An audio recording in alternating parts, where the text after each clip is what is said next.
welcome you to our very special webinar, Now That I Am Vaccinated, What's Next? I want to point out that on the screen, there was a message that popped up to say that this is being recorded. So we appreciate you participating to figure out how we navigate our fully vaccinated selves and our partially vaccinated community. On behalf of Tucson Medical Center and the entire TMC healthcare organization, I can't tell you how grateful we are that you entrusted us with your vaccine and your healthcare. As Tucson's only community hospital, it's been our honor and privilege to work with our great partners at the Pima County, the state of Arizona, and the city of Tucson to help vaccinate our community and to continue to keep our community safe. So I want to talk for just a couple of minutes about how today's webinar is going to work. Each of our panelists are going to have a few minutes to talk about different aspects of the vaccine and how it affects you and your healthcare. Their presentations are based on dozens of questions that we've received in advance, and from the many months of experience that these physicians have had administering and learning about the vaccines. So after the presentations, we'll then answer questions from you for the remainder of the hour. If you haven't submitted your question yet, you can still do so by using the Q&A button at the bottom of your Zoom screen. We will do our best to answer all of your questions, but we may not get to everyone's question. However, there'll be a number of resources shared with you throughout the presentations today. So let me begin by introducing our panelists. First, we have Dr. Teresa Cullen, Director of the Pima County Health Department. Teresa and her team at Pima County have been invaluable partners to TMC during the pandemic, and they have successfully administered 515,000 vaccines to date. Congratulations, Dr. Cullen. We have Dr. Rick Mandel. Dr. Mandel is with Southern Arizona Infectious Disease Specialists, and he is an expert in infectious diseases. He will be able to answer your questions regarding the spread of COVID and other medical concerns. Dr. Amy Beiter is the Chief Medical Officer for TMC Healthcare, and she'll be able to talk about the things we're doing at TMC to help keep you safe. And finally, Dr. Jeffrey Lambert is an internal medicine doctor at TMCOne, and will be able to talk about the importance of preventative care and reminding you not to put off your medical care. TMCOne is TMC Healthcare's primary and specialty care medical group. So let's begin with Dr. Teresa Cullen, Director of the Pima County Health Department. Well, first off, thank you so much for joining us. Secondly, thank you so much for getting vaccinated. We have enjoyed this journey with TMC and our other partners. We're halfway through. When people ask me, where are we, 0 to 10? We're number 5. We still have about half of our community to vaccinate. So we're really glad, grateful, and rejoice with you that you've chosen to already get vaccinated. I'm going to start a little just by reminding people what it means to be fully vaccinated. Now, you probably know that because you're on this call, but if some of your neighbors or friends don't, let's talk about that. 2 doses of either Pfizer or Moderna. Day 1 is the first day after you get a vaccine, and you are considered fully vaccinated 14 days after that second shot. If you have gotten J&J, Janssen for short, that is 14 days after you have gotten that shot. That is full vaccination. Before that, if you have only gotten 1 dose of Pfizer or Moderna, you are not considered fully vaccinated. So let's go to then what happens when you're fully vaccinated. You know, it can be a little confusing out there. The county is still telling you to wear a mask. We recognize that the state has made another decision about that, but from the county perspective, we are really committed and hope you will adhere to wearing a mask. So your question may be, why do I have to still do this? Why do I have to? I'm going to just draw my mask up here. Why do I have to wear my mask? Well, remember, vaccines are only about 94% effective. That means that there is vaccine breakthrough. That means people that are fully vaccinated may still get the disease, a small minority, but that still does occur. And in addition, you are surrounded by people that are not vaccinated. So if you think about that, we have given 500,000 vaccines. Remember, that's first and second vaccine. In the county, about 320,000 people have received at least one vaccine. Our estimate, 800,000 people should be in that denominator. This does not include anyone who's less than 16 years old. So we urge you to wear a mask. Remember, your mask is helping protect you, but also protect those around you. So in addition, what should you do then for certain situations? We're asked a lot about this, about churches, gyms, going out. In terms of churches, we really encourage people to just remember the 3 W's. Wear, wash, wait. If you forget the wait, you can remember wingspan, put your arms out, give yourself 6 feet distance between others. Really important to stay home if you're ill.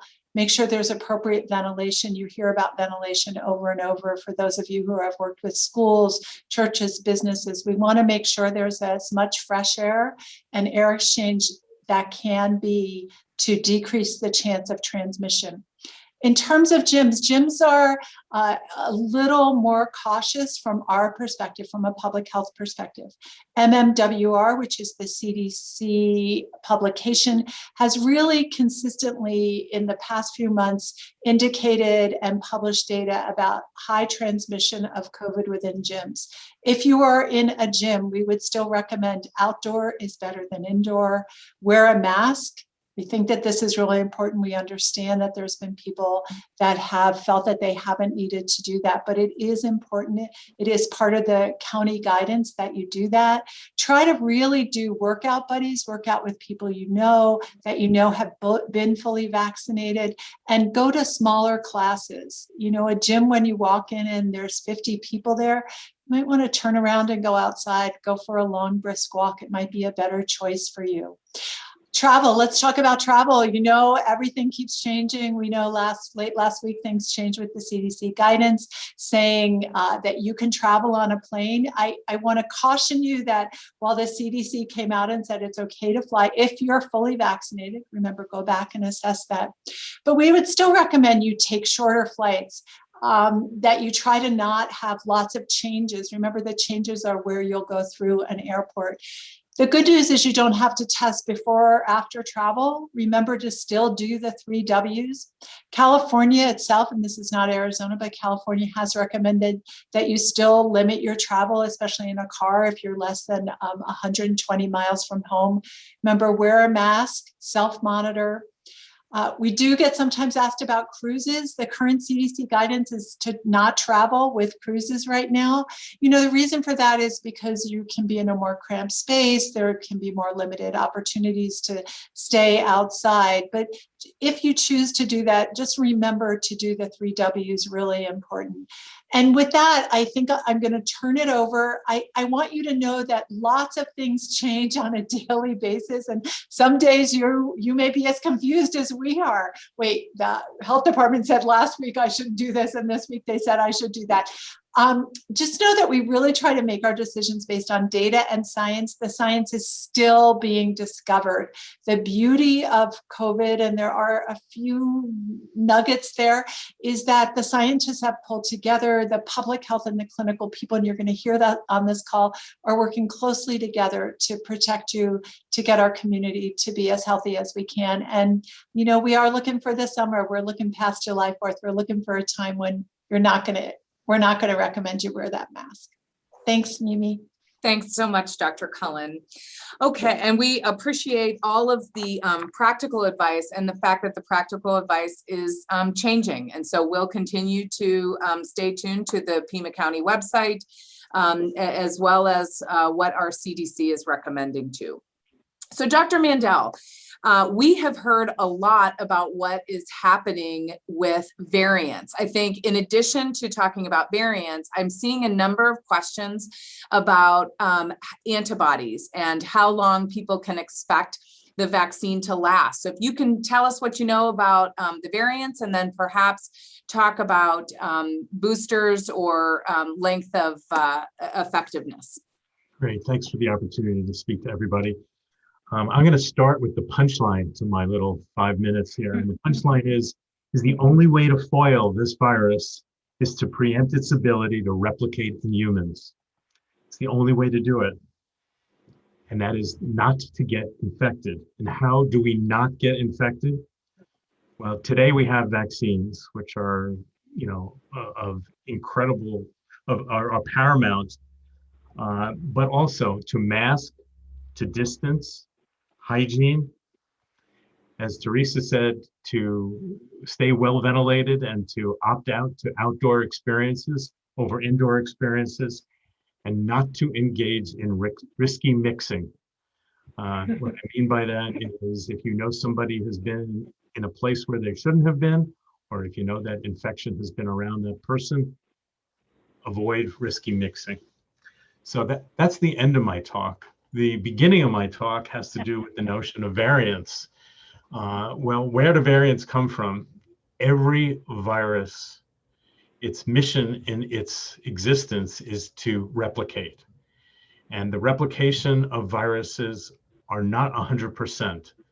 The fidelity of replication is the fidelity of matching the genome or the genes from the virus 1 to the progeny of that virus is not very good.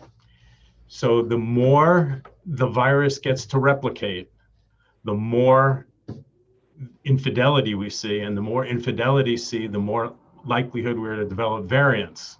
Variants are nothing more than mutants. And mutants are viruses. Most of them go nowhere. They go absolutely nowhere. But a number of them can go on and recreate themselves. And their mutation are in a location on the protein that natural antibodies and vaccine-related antibodies attack and neutralize the virus. So that if one gets a variant that has a mutation in the spike protein that you've all heard about, that could spell trouble. And we've heard about the British variant and the South African and the Brazilian, the California and the New York variants that are coming about. Everybody's keeping an eye on them, but we're finding is that in fact, some of them are coming through. And what we're finding is that the concerns that scientists have had about these variants are actually coming to a fruition on one hand, in that some of these variants are more infective, they're more efficient at causing infection. Some are more pathogenic, meaning they cause more harm to the host than the original virus, pathogenic or virulent. Some create spike proteins that are able to avoid the monoclonal antibody treatments that we have out there, such that these viruses are not susceptible to this monoclonal antibody treatment. The ultimate concern would be if whether these viruses are able to evade natural immunity. In other words, those who get infected and have natural immunity, can they be infected by another virus, another variant, another mutant that is capable of reinfecting them? And that has not been found to be a major problem at that point. But those are all the theoretical concerns. The CDC, the government, the WHO, all governments throughout the world are monitoring for these variants in their various populations and monitoring for the effects. So that comes back to the punchline again. The only way to foil this virus is to prevent its ability to replicate. The way variants come about is by replication. Therefore, by vaccination, we can halt the progression of variants. And by the other very simple measures, but difficult to have people adhere to, is to mask, to distance, to stay outside, to wash, to avoid and to not engage in risky mixing. So that's basically the story of variants today. With respect to booster shots and the duration of immunity, so far there's some very encouraging information out there. I think several of the vaccine companies have recently come out with that the immunity has held up for up to 6 months. The end time to that remains to be seen. This is a very young infection, and serial studies will enable us to have a better handle on that. Very important, in addition to the duration of vaccine immunity, is the notion of, or the vaccine preservation of antibodies, is vaccine immunity. And there's two arms to the immune system. There's the B cell arm and the T cell arm. And more information is coming out to suggest that these vaccines are inducing our T cells to be able to fight this infection on numerous fronts, including at the level of the variants, so that the final word on variants and what's going to happen to it remains to be seen. With respect to boosters, I think that all of that is being considered from the scientific point of view. The new mRNA vaccines are, an absolute miracle in that scientists today are able to actually take the area of mutated spike protein and replace it, and create almost instantaneous vaccines to the variants, so that these could be on hand or produced if needed. I don't want to worry anybody. This is all anticipatory, but really exciting in terms of this new technology. And with that, I'll close. Thanks so much, Dr. Mandel. So a lot happening with variants, and if we stop transmitting COVID, we'll stop seeing variants, and it's something we won't have to think about much longer. And it sounds like our vaccine efforts are helping with that as well. So now we're going to ask Dr. Beiter to talk about what measures the hospital is taking to keep patients safe.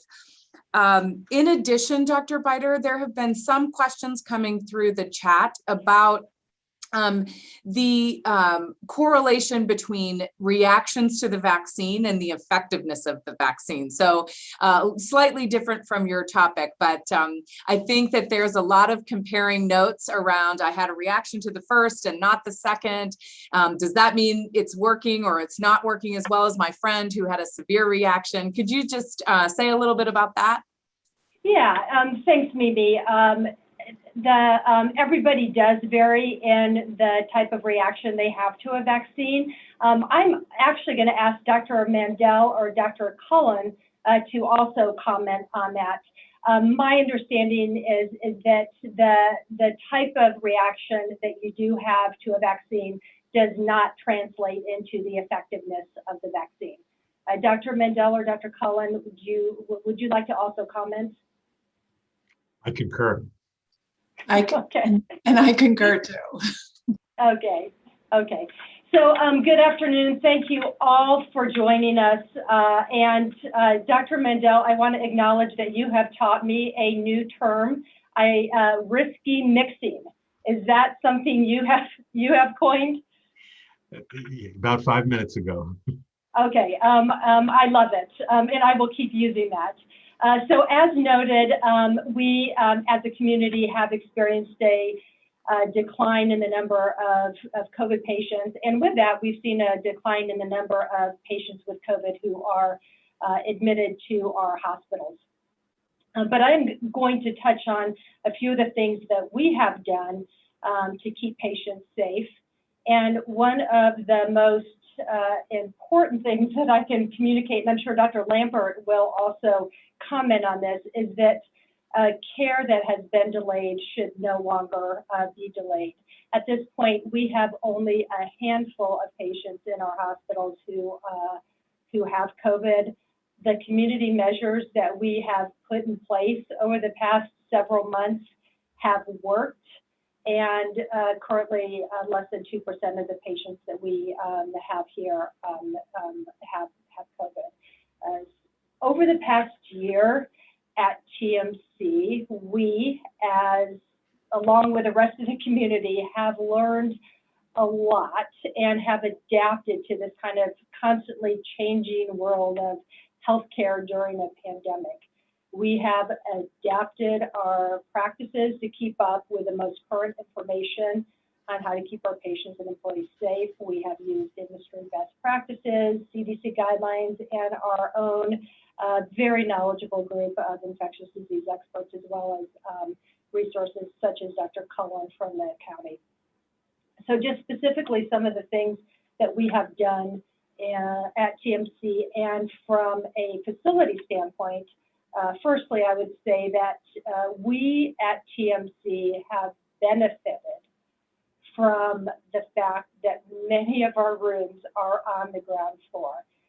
You heard Dr. Cullen, I think, talk about fresh air and air exchange, and one of the things we've been able to do is connect our rooms with HEPA fans to convert those rooms to negative pressure rooms, and that means that the air from inside the rooms kind of pulled out and exhausted to the outside, thus keeping the immediate hallways a little bit cleaner.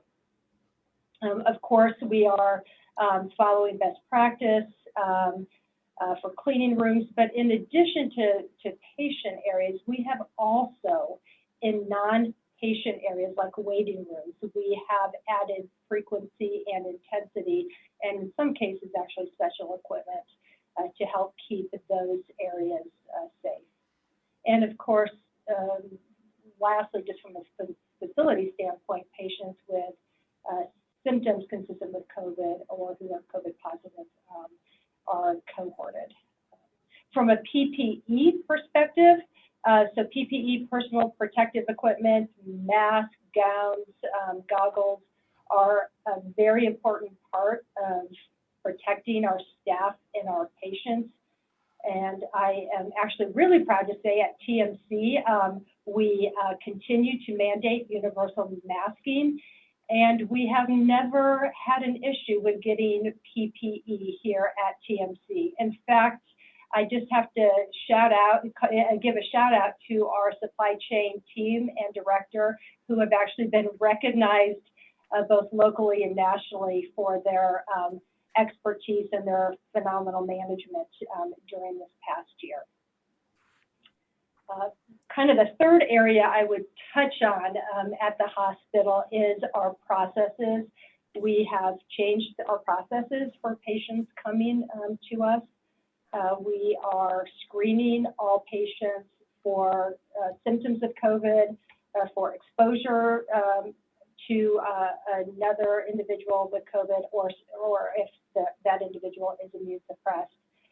And of course, those who are admitted to the hospital or who have outpatient procedures requiring anesthesia, we actually do COVID test all those patients who would be placed in proximity to other patients or would have a procedure that we would expect would aerosolize, could cause aerosolation of our breath. The fourth area I would just touch on very briefly is visitors. We have invited visitors back into our hospital on an expanded but still somewhat limited basis. We have followed guidance from the Arizona Department of Health, and Dr. Mandel has been instrumental in helping guide when it is safe to expand and invite more visitors into our hospital. And we will continue to look at that and continue to expand as appropriate. And I can also touch on elective surgeries. Sure, great. Okay, so you may have heard that there was a time when surgical procedures that could be postponed were being postponed. That occurred last spring, and it occurred again during kind of those peak winter months.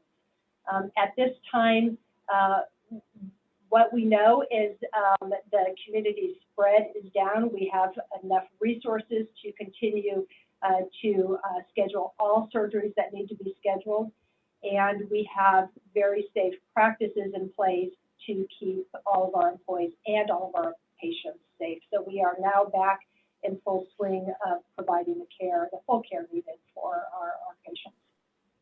Great.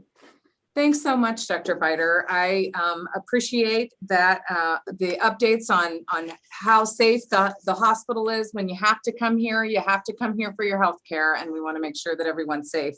Thank you for that. So, Dr. Lambert, there have been a number of people who have decided to delay their health care out of a number of different concerns. Can you share your perspective on that? In addition, we've received a number of questions in the chat, specifically from people who would identify themselves as a high-risk category. Either they're immunosuppressed or have a different condition, and they would like to hear about how covered they should feel by the vaccine. Should they be waiting? Should they be more cautious than other people when we hear about some of the relaxing of standards for people who've been fully vaccinated? Glad to answer. Thank you, Mimi. Really an honor to be a part of the panel here. So I'm going to follow after Dr. Mandel's plan here and give you the end from the beginning. I have quite a bit of information, and I'll get to that question in just a second.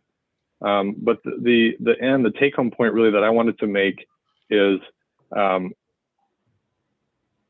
this is the time. Now's the time to make an appointment with your primary care provider, and discuss an individualized plan for your health. We've had a lot of questions over the past year and a half here about whether it's the best option to put off primary care or preventive care and routine visits in order to maintain social distancing. But it's really clear that the benefits of going back and seeing your primary care doctor, establishing with primary care, really outweigh any potential risk. Specifically, I can speak to the TMCOne offices. As Dr. Beiter was saying, we're doing everything we can to make the offices safe, and we're continuing to follow the same procedures we have over the course of the last year and prevent the spread of COVID. So I really encourage my patients and others that they can feel safe to come to a doctor's office again.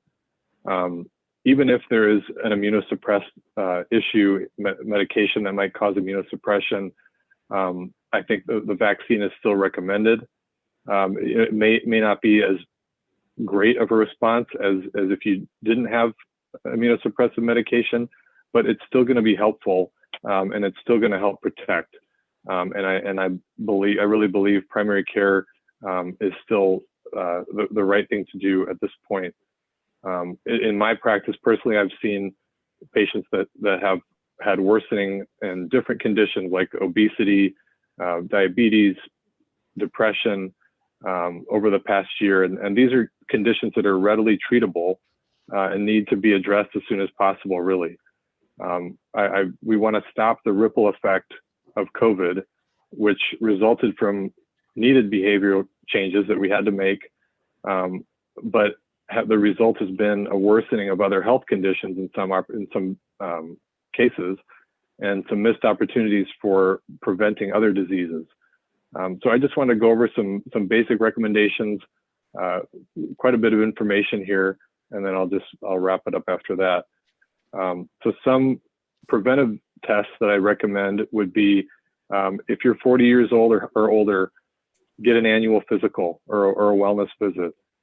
Get your blood pressure checked. If you're 50 or older, talk to your primary care provider about starting colon cancer screening if you haven't had a chance to do that yet. If you're a woman between 50 and 74, get a mammogram at least every 2 years. Talk to your primary gynecologist or primary care doctor about cervical cancer screening. But both. If you have a family history of breast cancer, discuss genetic screening or possibly even medication to reduce the risk of breast cancer.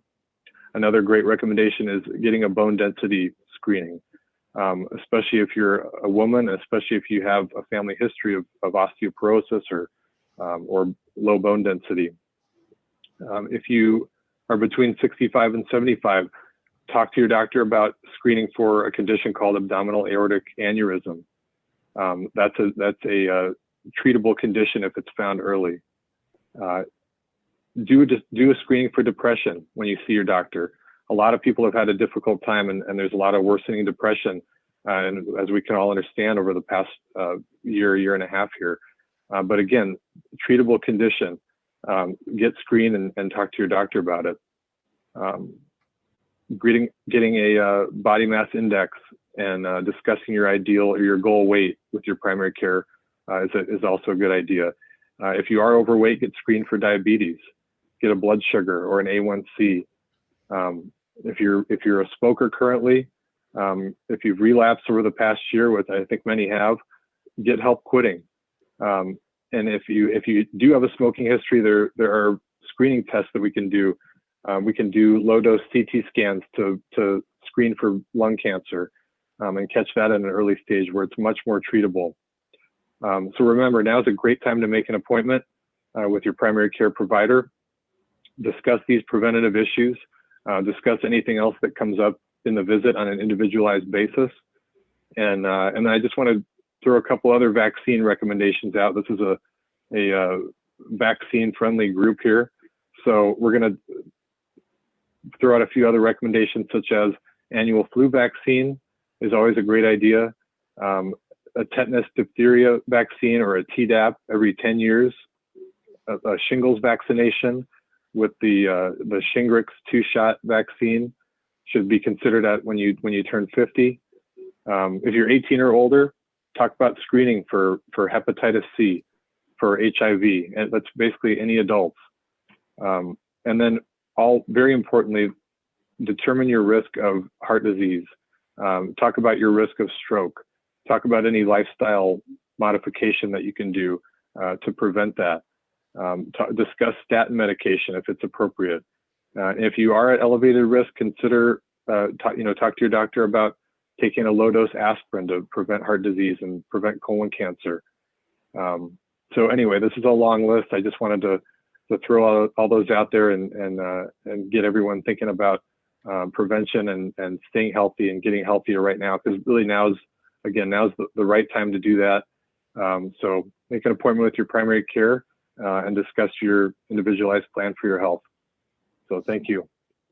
Thank you so much. Yes, Dr. Cullen. Can I say something? Please. Dr. Lambert, he just needs to come work for the health department. Nope. But I think this is so critical, right? The health department thinks of us as COVID, and they may think of you as prevention and direct clinical care, and really we're a continuum of the healthcare system. And I love what Dr. Lambert just said. We ourselves internally have had a huge discussion, Jeff, I'm sure you've seen this, about colorectal cancer screening and following the numbers, and the numbers have plummeted.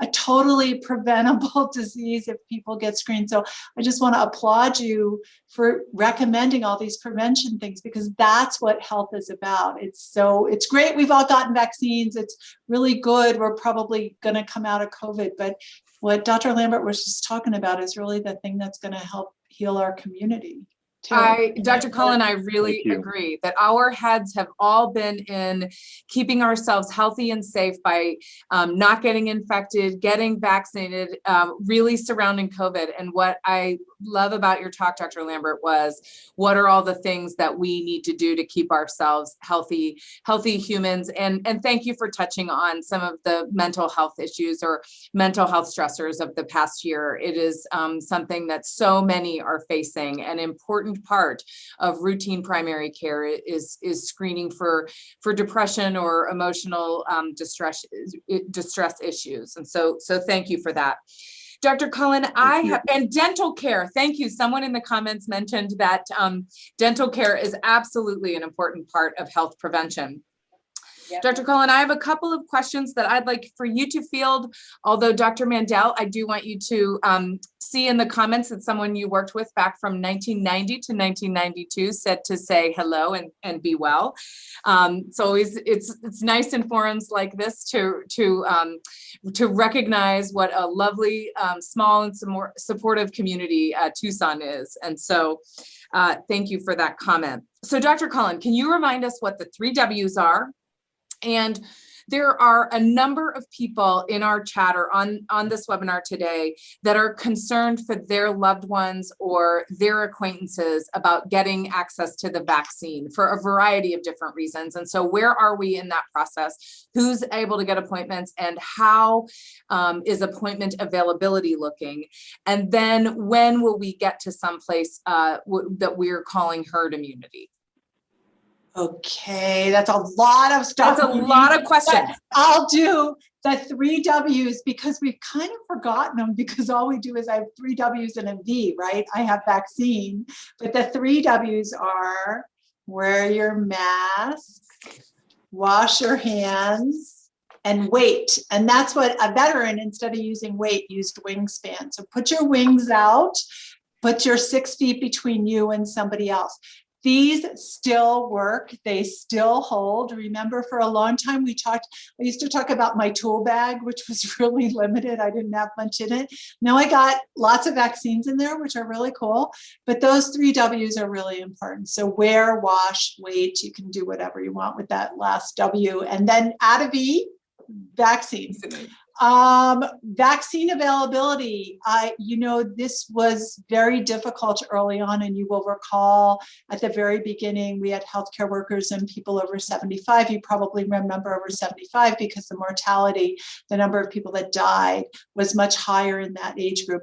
As of last week and this week for the county, we are at 16 and up. The reason for 16 and up is the Pfizer vaccine is available for 16 and 17 through the FDA, Federal Drug Administration, has the EUA, Emergency Use Authorization, lots of acronyms. Suffice it to say, if you are 16 and 17, you have to get the Pfizer vaccine. That's available in Tucson at the U of A pod, which is a state-run pod, at Banner, and at some pharmacies. And we did just add to our website the way that you can search for that. In terms of availability is high right now. I'll just share a figure with you. Early in the pandemic, we were getting 12,000 vaccines a week. That's why it felt like, and remember, most people needed 2.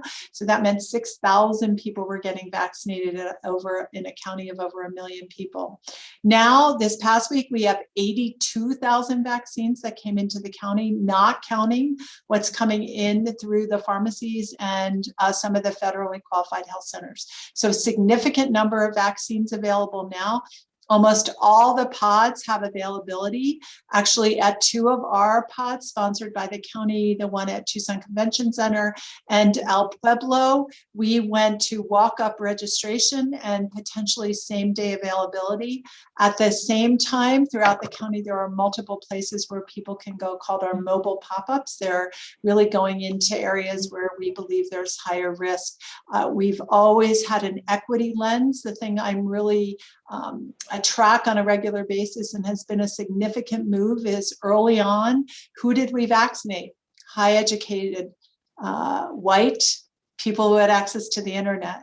Because of the changes we've done in terms of access now, we're seeing that the distribution change so that we really are getting a larger group of people who are parts of the community of color or lower socioeconomic, making availability for that. And then herd immunity, that was your last question, Mimi, wasn't it? This has come to me to the Board of Supervisors a few times.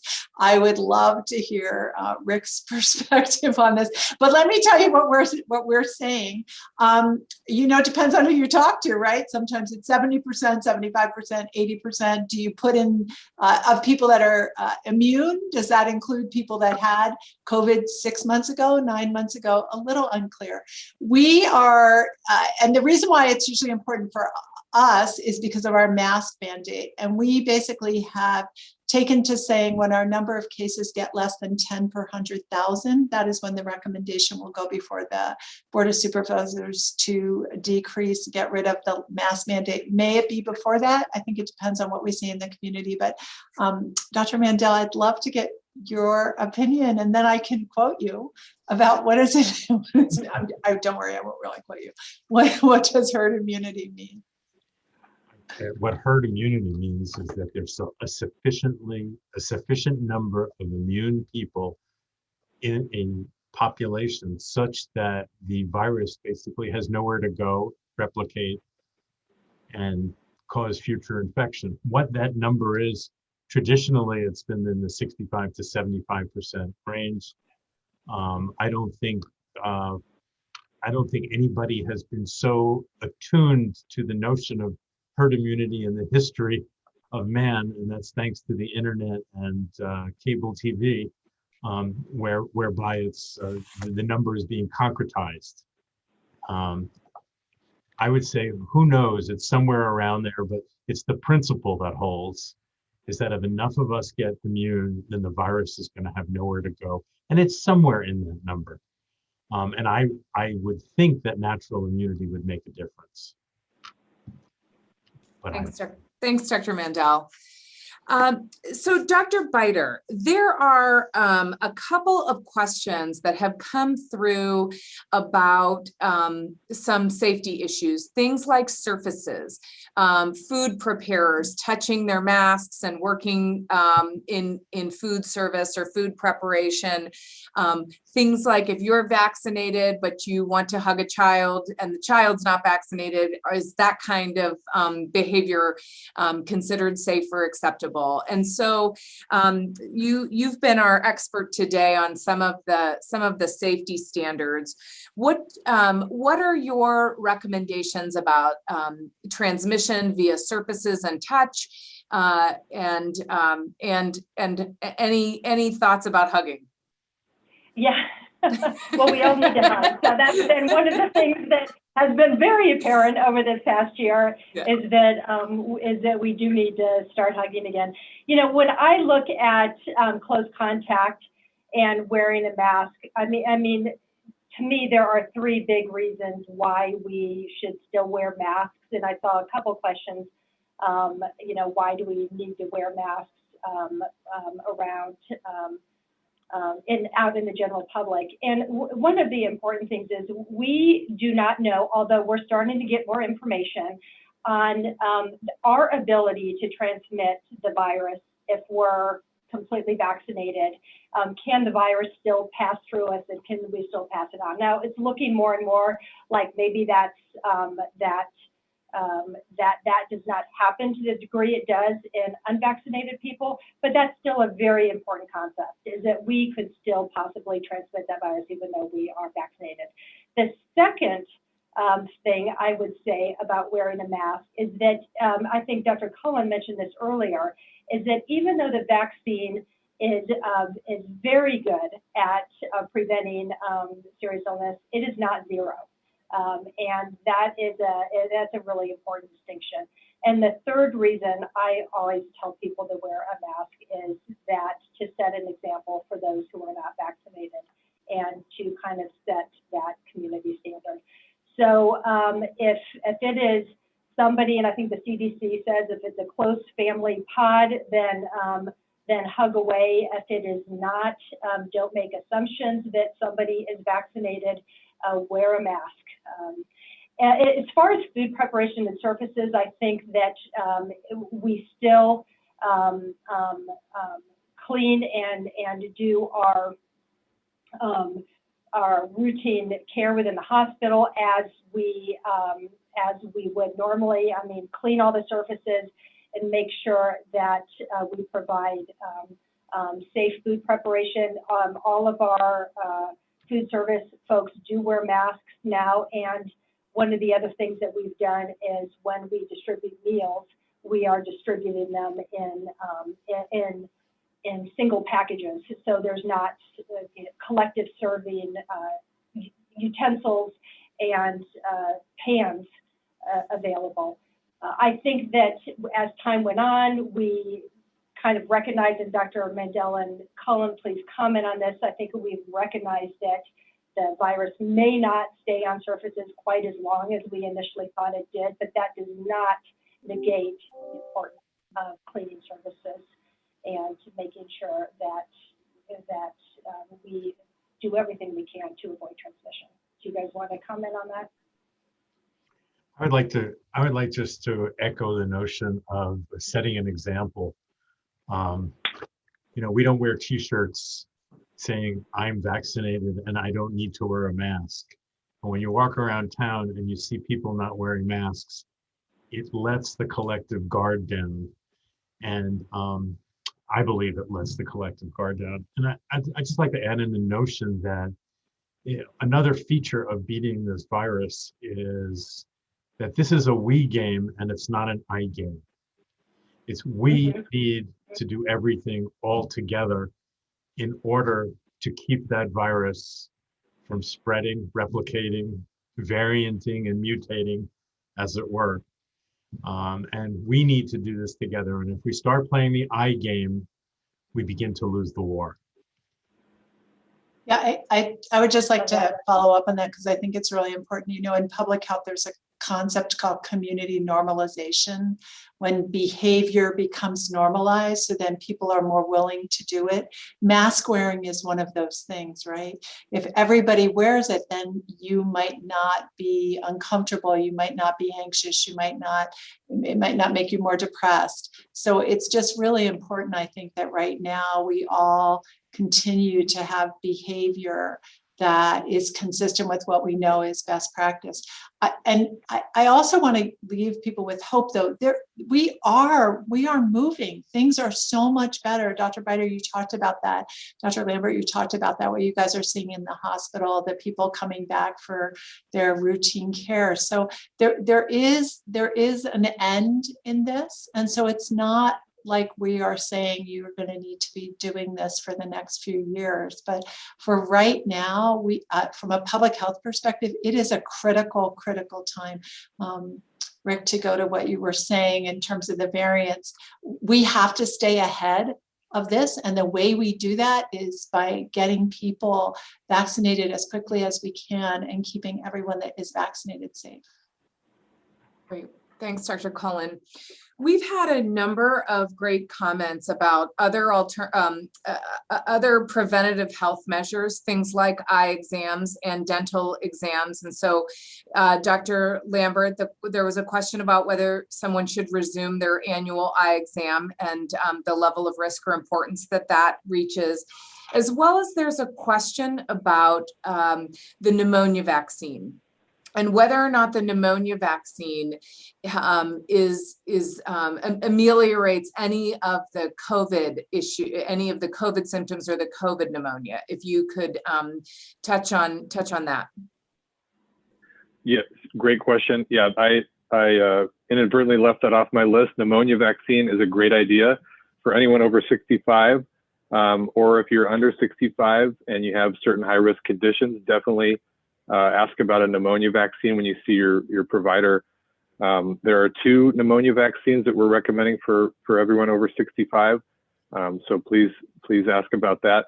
I don't know if it necessarily ameliorates the symptoms of COVID directly, but it's just a great idea because you would never want to get another type of pneumonia on top of COVID pneumonia, which potentially could happen. So it's just a great preventative measure to get vaccinated for pneumonia as well. And then I think eye exams are a great idea. Glaucoma screening is a asymptomatic condition that's important to screen for, especially if you're over 50. And you want to make sure you catch that early and prevent any long-term damage. Great. Thanks, Dr. Lambert. Dr. Mandel, there were a couple of requests for you to expand on your definition of risky mixing. Could you share some examples? Well, yeah, I think spring fling a couple of weeks ago, going to motorcycle rallies in Sturgis, South Dakota, and mixing with people that have been in or around COVID and were unprotected. I think that those would be three immediate examples that come to mind.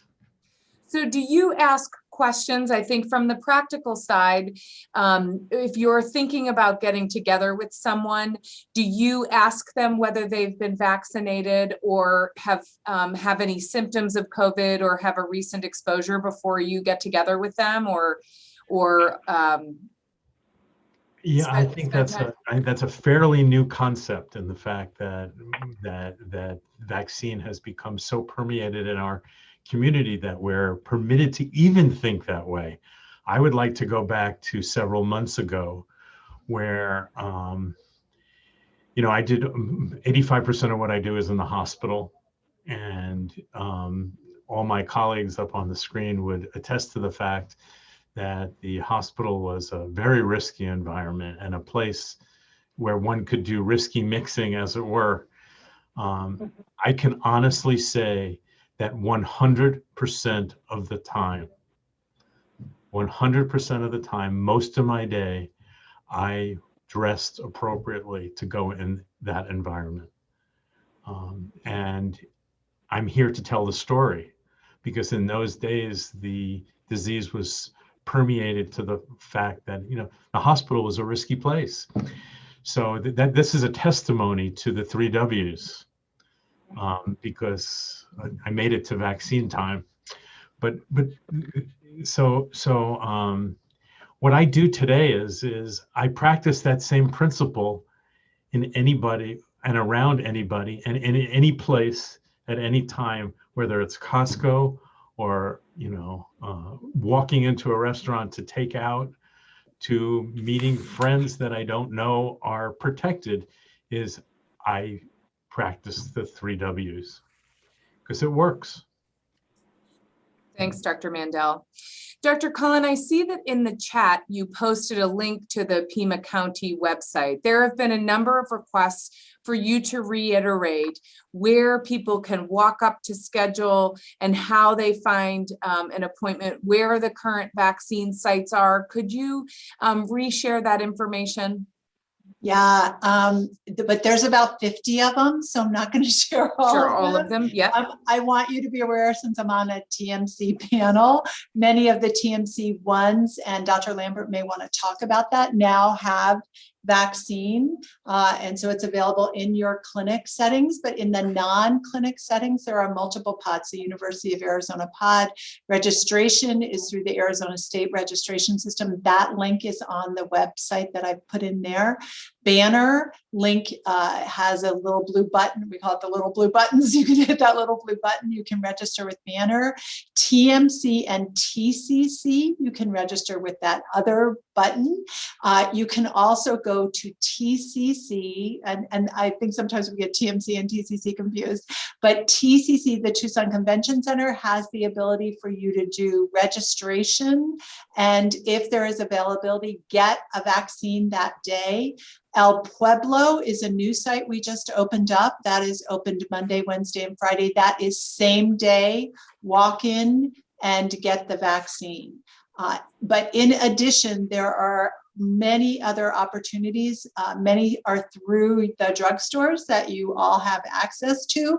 Remember, there is no cost. So people may ask you for your insurance information, but I want to reassure everyone, there is no out-of-pocket cost. If you do not have insurance, you can go to any of these sites. If you are billed, you send the bill to Pima County, because we will take that on, because there is no cost associated with this.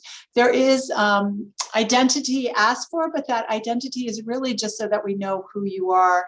And then we're asked a lot about residency. Do you have to be a resident in Pima County? Obviously, our allocation is for residents of Pima County, but we vaccinate whoever shows up at the pods. We think it's really important to do that. So hopefully that will help everybody, Mimi. Great, thanks, Dr. Cullen. All right, this question is to all of the panelists. There are a number of people who are present with us today who are pretty conflicted about travel. The CDC message has come out to say that it's safe to travel if you're vaccinated, but there's a recommendation that you only travel if it's essential. There are questions about, I heard recommendations from some of you as panelists that the more time you spend outside, the safer, the more direct flights. Other thoughts from the panelists about when it's safe to travel, where it's safe to travel. Do you remain essential, or do you start to plan your trips? If you're going to plan a trip for when it's safer, when might that be? I would open that one up. I know Dr. Cullen stays pretty connected to the data on travel and the comparison to the CDC. Well, the current recommendation is, it is confusing. And I think we just need to acknowledge that it's really confusing to people. On the one hand, you hear CDC saying it is okay to travel, but really don't do non-essential travel.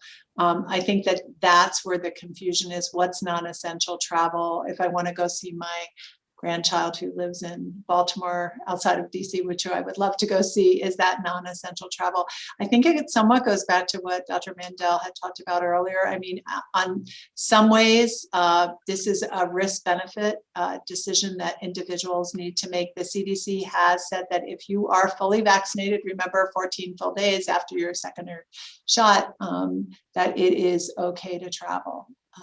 And we, because we're a health department, we usually verbatim state what the CDC is saying. But I do think that Dr. Walensky has made some caveats. This is really think twice before you do non-essential travel. Thanks, Dr. Cullen. We are getting close to the end of the hour. I would ask a question to Dr. Beiter or Dr. Mandel. There are a number of questions about boosters. We've all heard that a booster is a likely scenario. Where are the drug companies in terms of booster development, and when do we think we'll have answers about when we might need a booster? I think my read of the situation is that this still is a very dynamic process, and that theoretically with coronavirus, the immune response has been fairly short-lived, and that was the expectation. And I think that with the world's scientific concentration on the immunology of this infection currently, we're learning maybe that it's not the case, and that it's eking out longer and longer. As mentioned before, just with the vaccines, we're up to 6 months of immunity, and initially they were talking about 3 to 4. So, I mean, if I could predict the future, I'd be playing the stock market. I mean, I don't know the answer to that. I think that the newer mRNA technologies make the concept of focal and higher, bang for the buck booster shots that will be readily be producible when and if the need arises. And I think it's being examined daily. The answer's not in. Yeah, great. Thanks, Dr. Mandel. So it is 2 minutes to the end of the hour. I want to thank you for joining this webinar today. I appreciated all of the questions that were specific to you, but also the questions about how we keep our community safe. I appreciated we appreciated the opportunity to support you in the vaccination effort. And if you missed a portion of this webinar, we will be sending out a link to everyone so you can watch the recording. And so if there's a question you want to go back and hear answered again, you'll have the opportunity to do so. And on behalf of Tucson Medical Center and all of TMC Healthcare, we thank you and I hope you have a great rest of your